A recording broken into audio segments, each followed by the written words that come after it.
This week on C Plus News Time, another Chuck Lorre classic is going to be syndicated whether you like it or not. Turner networks are experimenting with shorter commercial breaks, and Funny or Die cuts jobs. My goal for picking this week's stories was to be the least amount of funny as possible. Some might say I do that for every episode. Ha! Self-burn.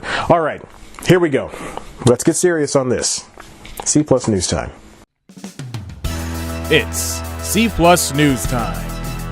Delivering to you the news you didn't know about, the news you didn't care about, and the news you didn't know you cared about.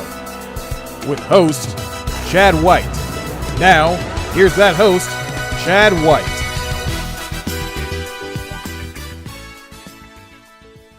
Getting to know someone is really hard when they're bound and gagged in your closet and they won't shut up about seeing their family.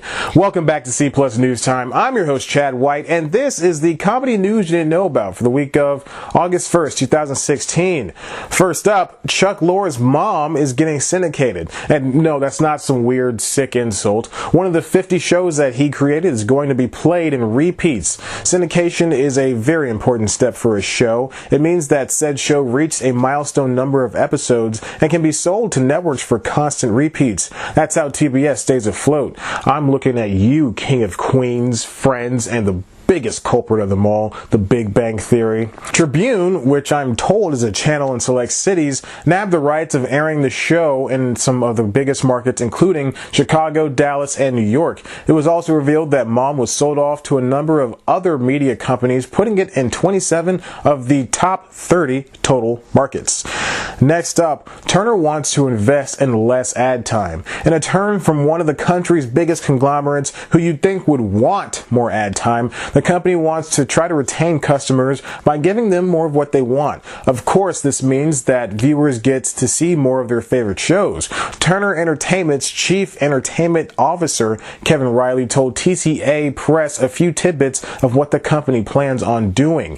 TNT, sister channel to TBS, is now selling dramas with longer time slots as they rid of the dreaded commercial menace. He's aiming for as little as 10 minutes in an hour and plans on implementing the system on TBS. What's even better is that he's calling upon other networks to join in on the crusade. Riley wasn't against brand insertion either, citing that the full frontal tampon ad sung by Maya Rudolph was super successful. Other news from Turner's TCA conference had Riley speaking in favor of hour-long and digital-only specials for full frontal. He continued by saying that the host Samantha Bee holds the reins to the show and TBS is only following. And Bee and husband Jason Jones's other TBS show, The Detour, is headed to New York for season 2. And finally, Funny or Die cut 37 jobs last week while also closing down its Silicon Valley office. Variety broke the news that the comedy video website started by Will Ferrell and Adam McKay with a hint of Judd Apatow was letting go of 30% of its staff. The site's representation issued a statement saying that they were committed to making premium comedy, saying that this was a move to refocus the company. They operate out of New York, in addition to the offices in San Mateo and LA. Mostly engineer jobs are cut. Back in May, Mike Farrow won the position of president. Neither he nor any other of the bigwigs were affected by the cuts. Left with only 95 employees, Funny or Die is in a precarious position. Back in June of this year, The Onion's Star Wipe, a knock on TMZ, was shuttered only 10 months after it began.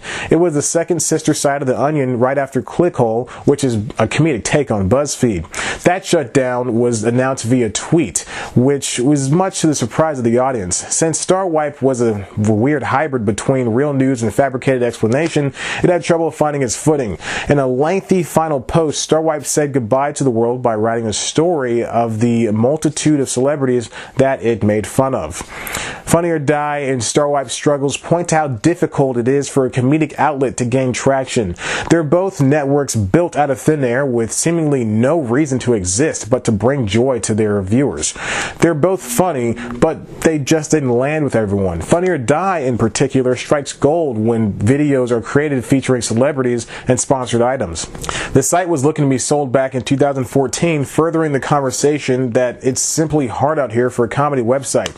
Have you seen C+ Comedy lately? But it is possible for them to thrive as well. The Onion has been around since 1988. Its magazine lasted way up until 2013, and it only just sold to Univision back in January. Magazine turned website Cracked is the same way. In fact, it's been around the longest. 1958 was its birth, and it sold to media company EW Scripps, which also owns things like podcast company Earwolf in April. The key factor here is that it's important for these companies and publications to change and mold with the time. They have to be malleable to the climate that they're making fun of. The Onion, for instance, branched out into books, online originals, TV shows, and even movies. IFC aired CNN parody Onion News Network, which in itself was a syndicate, spinning off into Onion Sports Network and subsequently Onion Sports Dome, a take on ESPN's Sports Center. And who can forget the 2008 film The Onion Movie, which went straight to DVD. They even had a podcast that ran for 10 years called Onion Radio News. Funny or Die has had its own share of success, from as small as Between Two Ferns to as highly produced as their HBO show Funny or Die Presents. And they've made their share of movies with topics on Steve Jobs and Donald Trump. Here's a list of what they produced. Holy shit. They made at midnight? They know what they're doing. But with these layoffs, the Emmy-winning company isn't in any sort of trouble. This is just how business works, sadly. Something as valuable as this website, which has also won its fair share of Webby Awards, exists because it's so valuable. It sounds dumb, I know, but let me explain. The pull from celebrities, the decent website, the ability to exist on its own outside of YouTube, Facebook, and such is a skill to behold. This change in staffing sounds bad right now, but Funny or Die is just trying to get back on track. When a company tries to sculpt itself in order to conform to current business practices, it can suffer from unexpected side effects. Couple that with the unpredictable entertainment industry, and you're rolling a 40-sided die in Mystera's savage coast. And that's all the news I have for you for this week on C+ News Time. Why don't you subscribe and check out one of our videos? Of course, you can always head to the website cpluscomedy.com, where we've got the latest news, reviews, features, interviews, and other good comedy bits that only I can provide you with. You can follow us on Twitter at C+Comedy, follow me on Twitter at ChadBlackWhite, like us on Facebook, tumble with us on Tumblr, and be sure, if you're making a D&D reference, to know what the heck you're talking about, because otherwise you look like a real fool in front of the nerds. That's it. Bye.